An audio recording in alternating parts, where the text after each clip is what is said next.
ಮೈಸೂರು ನಗರದ ಎನ್.ಆರ್. ಮೊಹಲ ಶ್ರೀ ದೊಡ್ಡಮ್ಮ ತಾಯಿ ದೇವಸ್ಥಾನದಲ್ಲಿ 3 ದಿನಗಳ ಕಾಲ ನಡೆದ ಶ್ರೀ ದೊಡ್ಡಮ್ಮ ತಾಯಿ ಪೂಜಾ ಮಹೋತ್ಸವ ಕಾರ್ಯಕ್ರಮವು ಭಕ್ತಿ ಭಾವದಿಂದ ನೆರವೇರಿತು. ಶ್ರೀ ದಂಡಿನ ಮಾರಮ್ಮ ದೇವಸ್ಥಾನದಿಂದ ಶ್ರೀ ದೊಡ್ಡಮ್ಮ ತಾಯಿ ಅಮ್ಮನವರ ಮೆರವಣಿಗೆ ಹಮ್ಮಿಕೊಳ್ಳಲಾಯಿತು.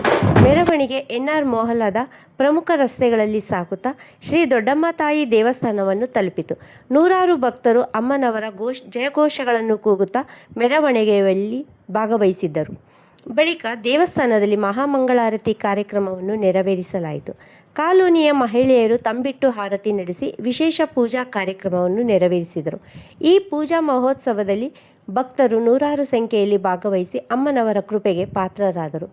ಕಾರ್ಯಕ್ರಮದಲ್ಲಿ ಜೈ ಭುವನೇಶ್ವರಿ ಸೇವಾ ಟ್ರಸ್ಟ್ ಅಧ್ಯಕ್ಷರಾದ ತಿಪ್ಪಯ್ಯ, ಮಾತಂಗ ಸಮಾಜದ ಗೌರವಾಧ್ಯಕ್ಷರಾದ ನಾಗರಾಜು ಬಿ, ದೊಡ್ಡ ಮಹದೇವ, ಕುಮಾರ್, ಗಂಗಾಧರ್, ಹನುಮಂತ, ನರಸಿಂಹ, ಸಿ ಮಹದೇವ, ಸಿ ನಾಗರಾಜು, ಶ್ರೀಧರ್, ಕಿರಣ್ ಹಾಗೂ ಈ ಮೇಲ್ಕಂಡ ಎಲ್ಲ ಕಾರ್ಯಕ್ರಮಗಳಲ್ಲಿ ಮೈಸೂರು ನಗರದ ವಿವಿಧ ಕಾಲೋನಿಗಳ ಯಜಮಾನರು, ಕುಲ ಬಾಂಧವರು ಹಾಗೂ ಭಕ್ತಾದಿಗಳು ಭಾಗವಹಿಸಿ ಕೇರಿಯ ಎಲ್ಲ ಸದಸ್ಯರು, ಸಂಘದ ಪದಾಧಿಕಾರಿಗಳು ಹಾಗೂ ಯುವಕರು ಕಾರ್ಯಕ್ರಮದಲ್ಲಿ ಸಕ್ರಿಯವಾಗಿ ಭಾಗವಹಿಸಿ ಮಹೋತ್ಸವದ ಯಶಸ್ವಿಗೆ ಕೈ ಜೋಡಿಸಿದರು.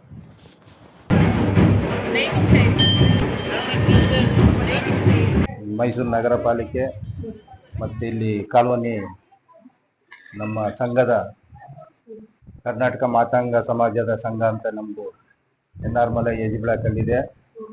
ಇದು ಸಾಮಾನ್ಯವಾಗಿ ಒಂದು 65 ವರ್ಷದ ಇತಿಹಾಸ. ಅವತ್ತಿನಿಂದ ಈ ತಾಯಿನ ನಾವು ಈ ಊರಲ್ಲಿ, ಈ ಕೆರೆಯಲ್ಲಿ ನಾವು ತಾಯಿನ ಪೂಜೆ ಮಾಡಿಕೊಂಡು ಎಲ್ಲ ಗ್ರಾಮದಲ್ಲಿ ಎಲ್ಲ ಯುವಕರು, ನಮ್ಮ ತಾತಿದೀರು, ನಮ್ಮ ತಂದೆದೀರು ಆ ಕಾಲದಿಂದ ಬಂದಿರುವಂಥ ಇತಿಹಾಸ ಇದು. ಅವ್ರು ಬಿಟ್ಟೋದ್ಮೇಲೆ, ನಮ್ಮ ತಾತಿದೀರು, ನಮ್ಮ ತಂದೆದೀರು ಬಿಟ್ಟೋದ್ಮೇಲೆ ನಾವು ಇಲ್ಲಿ ಯುವಕರಾಗಿ ಒಂದು 4-5 ಜನ ಇಲ್ಲಿ ಹಿರಿಕರಿದ್ದೀವಿ.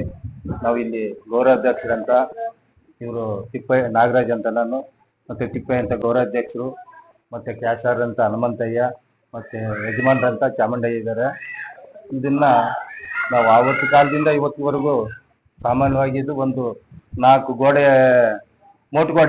ಮೋಟುಗೋಡೆಯಲ್ಲಿ 60 ವರ್ಷದ ಇತಿಹಾಸದಲ್ಲಿ 65 ವರ್ಷದ ಇತಿಹಾಸ. ನಾವು ಗೋಡೆ ಕಟ್ಕೊಂಡು ಯಮ್ಮನ ಪೂಜೆ ಮಾಡ್ಕೊಂಡು ಬರ್ತಿದ್ರು, ಒಂದು 3 ಕಲ್ಲು ಮಡಿಕೊಂಡು.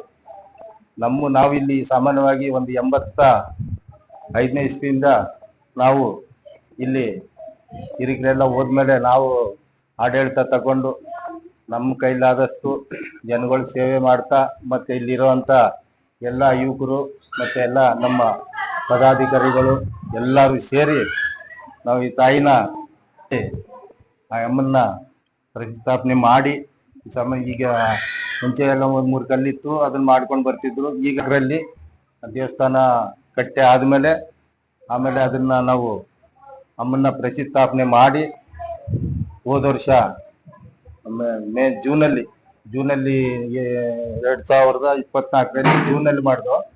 5ರಲ್ಲಿ ನಾವು ವಾರ್ಷಿಕೋತ್ಸವ ಮಾಡಿದ್ವು, 1 ವರ್ಷದ್ದು. ಮತ್ತು ವಾರ್ಷಿಕೋತ್ಸವ ಮಾಡಿ ಈ ವರ್ಷದಲ್ಲಿ 2006 ಇದರಲ್ಲಿ ನಾವು ಅಮ್ಮನ್ನ ಸೇವೆ ಮಾಡ್ತಾ ಬಂದು, ಈಗ ಸಾಮಾನ್ಯವಾಗಿ ಗುಡಿ ಬಿದ್ದೋಗಿ, ಮೋಟುಗೋಡೆ ಬಿದ್ದೋಗಿ ಹೆಚ್ಚಿ 10 ವರ್ಷ ಆಗಿತ್ತು. ಅದನ್ನ ನಾವೆಲ್ಲ ಯುವಕರೆಲ್ಲ ಸೇರಿಕೊಂಡು ಎಲ್ಲ ಕುಲಬಾಂಧವರು ಮತ್ತು ಎಲ್ಲ ಕಡೆಯಿಂದ ಸೇರಿ ಅವ್ರ ಕಡೆಯಿಂದ ದೇವಸ್ಥಾನಕ್ಕೆ ಅಂತ ನಿಧಿಗೆ ಅಂತ ಅವ್ರ ಹತ್ರ ಒಂದು ಕೊಟ್ಟವ್ರು ಎಷ್ಟು ಕೊಡ್ತಾರೋ ಅಷ್ಟನ್ನ ವಸೂಲು ಮಾಡಿ ಅವ್ರ ಹತ್ರ ಪಡೆದು ನಾವು ಈ ದೇವಸ್ಥಾನ ನಿರ್ಮಾಣ ಮಾಡಿ, ಇಲ್ಲಿರುವಂಥ ಗ್ರಾಮದಲ್ಲಿರುವಂಥ ಎಲ್ಲ 29 ಮನೆಗಳಿದೆ. 29 ಮನೆಗಳಲ್ಲಿ ಅವಮ್ಮನ್ನ ಎಲ್ಲರ ಹತ್ರನು ದೇವಸ್ಥಾನಕ್ಕೆ ಅಂತ ವಸೂಲು ಮಾಡಿ ದೇವಸ್ಥಾನ ಕಡ್ದು ಅವಮ್ಮನ್ನ ಪ್ರತಿಷ್ಠಾಪನೆ ಮಾಡಬೇಕಾದ್ರೆ ನಾವು ಗ್ರಾಮದವರೇ ಮಾಡವ. ಅವಮ್ಮನ್ನ ನಮ್ಮ ಕೈಯಿಂದನೇ ದುಡ್ಡು ಹಾಕಿ ಅವಮ್ಮನ್ನ ಪ್ರತಿಷ್ಠಾಪನೆ ಮಾಡಿದ್ರೆ ನಮ್ಗೊಂದು ಗೌರವ ಇರ್ತದೆ ಅಂದ್ಬಿಟ್ಟು ಅವಮ್ಮನ್ನ ತಂದು ಕುಣಿಸಿ ಇವತ್ತು 2026ರಲ್ಲಿ ನಾವು ಅಮ್ಮನ್ನ ಜಾತ್ರೆ ಮಾಡ್ತಾ ಇದ್ದೀವಿ. ಹೆಸರು ತಿಪ್ಪಯ್ಯ ಅಂತ. ಈ ದೊಡ್ಡಮ್ಮ ತಾಯಿ ದೇವಸ್ಥಾನ ಕಾಲೋನಿ ಎನ್.ಆರ್. ಮೊಹಲದಲ್ಲಿರೋದು. ಇಲ್ಲಿ ಮಾತಾಂಗ ಸಮಾಜ ಸಂಘದ ಅಧ್ಯಕ್ಷರಾಗಿ ನಾನು ಕಾರ್ಯನಿರ್ವಹಿಸ್ತಾ ಇದ್ದೀನಿ. ಸುಮಾರು 10 ವರ್ಷದ ಕಾಲದಿಂದ ಈ ದೇವಸ್ಥಾನ ಕಾರಣಾಂತರದಿಂದ ಒಂದು ಬಿದ್ದೋಗಿತ್ತು. ಆಗ ಕೊರೋನಾ ಟೈಮ್ ಬಂದಿತ್ತು. ಕಾರಣಾಂತರಗಳಿಂದ ನಿಲ್ಲಿಸಿ ಸುಮಾರು ಒಂದು 10 ವರ್ಷ ಆಗಿತ್ತು ಈ ಜಾತ್ರೆ ಮಾಡಿದೆ. ಈಗ ಜಾತ್ರೆ ಶುರು ಮಾಡಿದ್ದೀವಿ. ಸೋಮವಾರ, ಮಂಗಳವಾರ, ಬುಧವಾರದಿಂದ ಶುರುವಾಗಿದೆ. ಆ ನಂಬಿದವ್ರನ್ನ ತಾಯಿ ದೊಡ್ಡಮ್ಮ ತಾಯಿ ಯಾವತ್ತೂ ಕೈ ಬಿಡೋದಿಲ್ಲ. ಯಾರೇ ಬಂದ್ರು ಕೂಡ ಅವ್ರ ಕಷ್ಟ ಕಾರ್ಯಗಳು ಹೇಳ್ಕೊಂಡ್ರೆ ತಾಯಿ ನೆರವೇರಿಸ್ಕೊಡ್ತಾಳಂತ ನಮ್ಗೆ ನಂಬಿಕೆ ಇದೆ. ಅದಕ್ಕೋಸ್ಕರ ತಾವೆಲ್ಲ ಈ ಕಾಲೋನಿಯಲ್ಲಿ ಇರೋತಕ್ಕ ನಂಬಿಕೆಯಿಂದ ಈ ಒಂದು ಪೂಜೆ ಪುರಸ್ಕಾರ ಮಾಡ್ಕೊಂಡು ಹೋಗ್ತಾ ಇದ್ದೀವಿ. ಸುಮಾರು ಎಷ್ಟು ಜನ ಭಾಗಿಯಾಗ್ತಾರೆ ಸರ್ ಇಲ್ಲಿ ಬೇಕಾದ್ರೆ? ಮತ್ತೆ 300 ಜನ ಭಾಗಿಯಾಯ್ತು. ಅಂದ್ರೆ ಪ್ರತಿ ವರ್ಷ 3 ದಿನ ಜಾತ್ರೆ 3 ಜನ ಜಾತ್ರೆ, ಸೋಮವಾರ ಮಂಗಳವಾರ ಬುಧವಾರ 3 ದಿನ ಜಾತ್ರೆ. ಮತ್ತೆ ವಿಶೇಷ ಏನಿದೆ ಸರ್ ಇದು? ವಿಶೇಷ ಮಂಗಳವಾರ ಶುಕ್ರವಾರ ವಿಶೇಷವಾದಂತ ಪೂಜೆ ನಡೀತಾರೆ. ಬರ್ತಾರೆ, ಜನ ಬರ್ತಾರೆ, ಅವರ ಕಷ್ಟ ಕಾರ್ಯಗಳನ್ನು ಹೇಳ್ಕೊತಾರೆ. ಎಷ್ಟೋ ಜನಕ್ಕೆ ಒಳ್ಳೇದು ಮಾಡಿದ್ದಾಳೆ ತಾಯಿ. ನಮ್ಮದವ್ರನ್ನ ಮಾತ್ರ ಕೈ ಬಿಡುದಿಲ್ಲ.